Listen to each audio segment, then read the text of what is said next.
Hey guys, back with another video. Just wanted to talk a little bit about setting up your bench.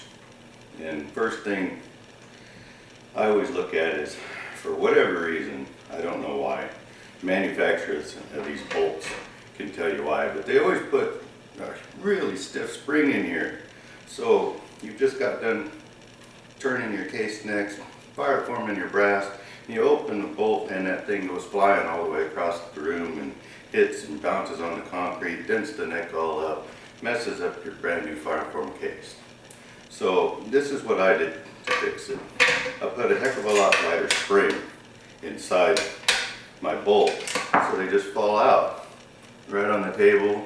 They don't go shooting across. I can just lay a towel on my bench and they fall right out right next to my rifle, and they don't go, you know, sometimes I put an extra towel around the workbench just to corral them, because when I'm shooting 10-shot string or something, they start rolling around. So I put a towel like this to land on, and maybe I curl it up just to keep them from rolling off the bench.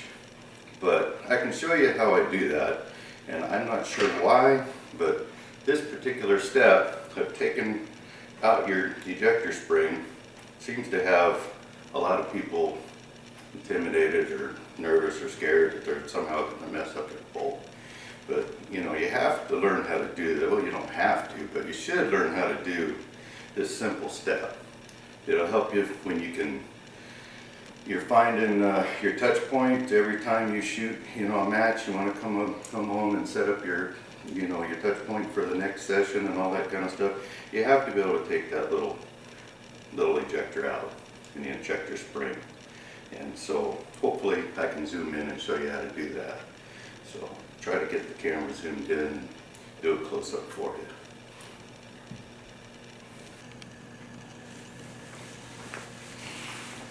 you. Okay guys, my Bat B bolt, and I'm going to use a 1/16 punch to do this little job. First thing you got to do is take your spring out with a bat. It's real simple. Just twist her open and out it comes. So hopefully that's in focus. You can see how I just did that.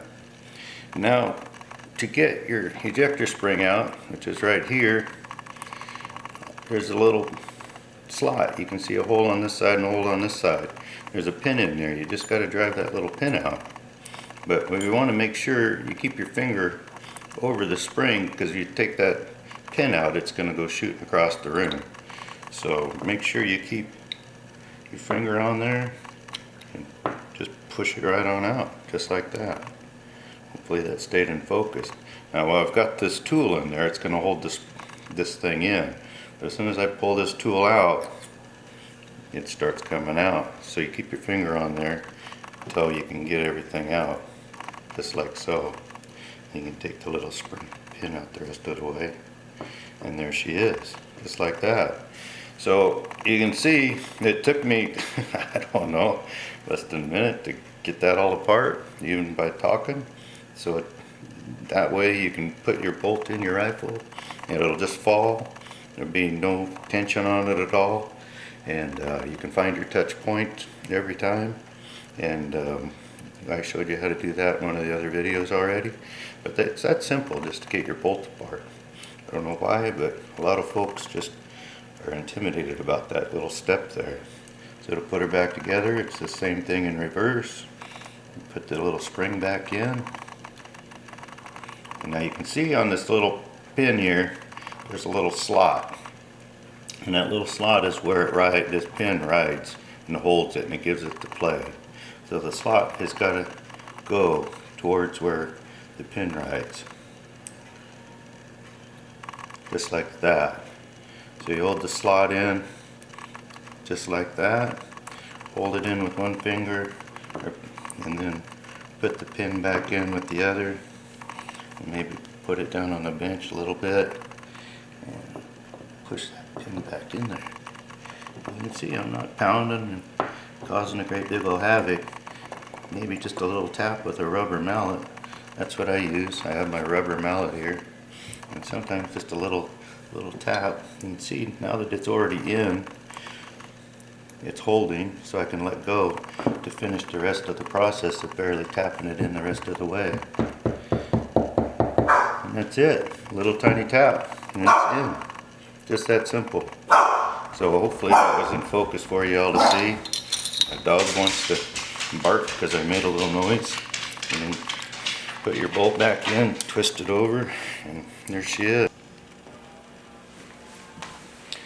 Okay guys, now that you know how to get your ejector spring out, this is the original spring, and this is the spring I replaced with. It's just a lot lighter spring, and you know, you can trim it to a shorter length if you want, or leave it in their hole if you want. If they're a little bit shorter, then the whole spring, when it comes, it's about this long, and it makes it a little harder to get your you know, your ejector all the way back in there and holding it. So if you trim it up a little bit, just a little snip, and shorten it up to about the same length as the original, then it'll work for you.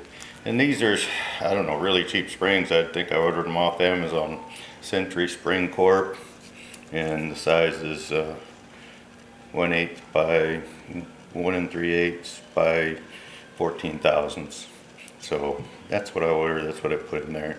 I'm sure there's lots of other brands and stuff like that, and probably doesn't even have to be this exact spring, but that's the one I've got in there. Works fine. You can see it just falls right out of the gun, right onto your towel, and doesn't go shooting across. So that's what I do for that. It fixes, you know, flying cases. So it should solve that mystery, I guess. So on to the next video, but that's it for this one. So thanks guys.